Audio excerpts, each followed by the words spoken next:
तुम्हाला खरंच महिला नेतृत्वाची चाड आहे. अहो, एका पंकजा मुंडेने बिचारीने म्हटलं की मी लोकांच्या मनातली मुख्यमंत्री आहे. फडणवीस साहेब 12 वर्ष त्या माऊलीला विजनवासात जावं लागलं. हे महाराष्ट्र विसरलेला नाही. फडणवीस साहेब, तरीही तुम्हाला जर असं वाटत असेल की मी खरा महिला धोरणाचा पुरस्कर्ता आहे आणि आम्ही रिग्रेसिव्ह, तर चला आम्ही मान्य करतो. तुम्ही प्रोग्रेसिव्ह मानसिकतेचे व्हा. तुमच्याकडे छू म्हटल्याबरोबर जे तयार होतात ना लगेच अंगावर जायला, अशातल्या एखादीला मुख्यमंत्री करून दाखवा. मान्य करतो आम्ही सरेंडर होतो. आम्ही लगेच तुम्ही करायचं. कोण त्या आहेत ना काही चित्र विचित्र लोक, तुम्ही कुणालाही मुख्यमंत्री करा.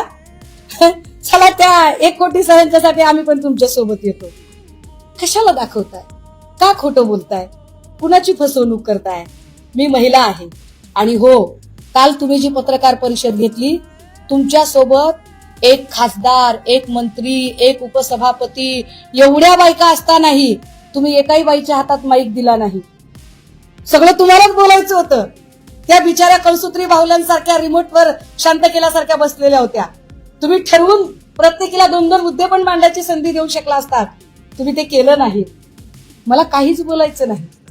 मला एवढंच सांगायचंय की खरंच तुम्ही राष्ट्रीय स्वयंसेवक संघाचे पाईक असाल आणि महिला धोरणाचे पुरस्कर्ते असाल, तर आता 3 प्रश्न तुमच्यासाठी.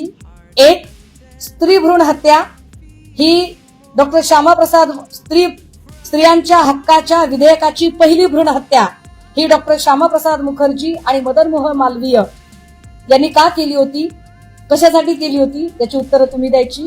2, तुम्ही क्रांतिबा ज्योतिबा फुल्यांचा नामोल्लेख केला, तर फुल्यांचं गुलामगिरी आणि शेतकऱ्यांचा आसूड जाहीरपणे RSSच्या स्टेजवरून वाचायची तुमची तयारी आहे का.